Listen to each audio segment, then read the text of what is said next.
Okay, hello. This is my presentation on oversupplied rocket ship calculations using Calculus 3. So the goal of this will be to calculate the work done on Apollo 11 by Earth's and Moon's gravity. This situation will be taking into account the mass of the ship as it changes, as it uses fuel and separates, and the gravitational field strength as it changes in distance.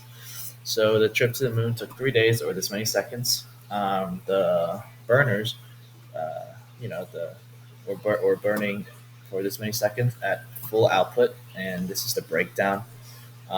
This is going to be important when we try to figure out how our mass is changing over time. The mass of the spaceship is changing over time, which is important to figure out because gravitational force is based on the mass, and if the mass is changing, yeah. So yeah, the formulas I used were force gravity, like this, and I found the gravitational field on Earth, gravitational field on the Moon.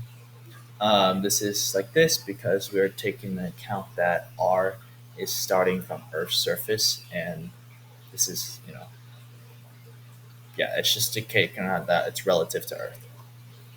So this is the change in mass over change in time.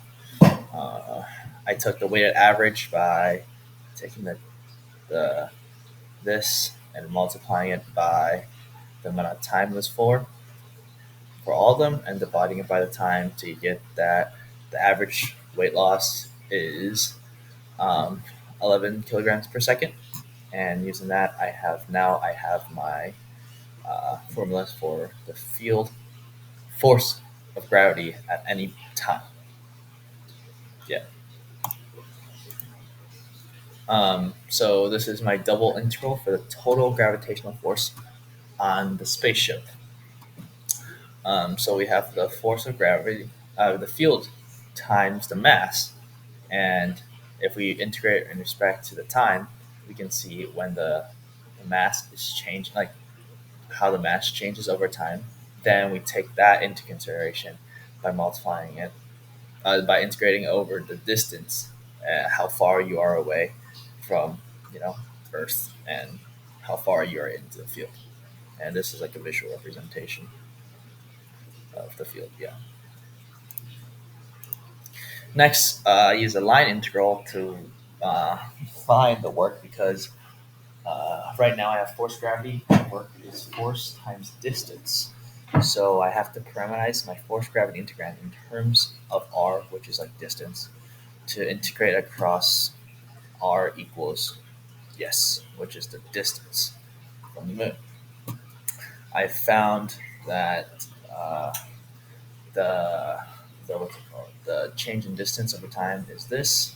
So I found that r equals, yeah, because every second that's about the average distance traveled, and I found what time equals this. So I replaced the t and the mass with r, giving us this integrand, and I had to find ds for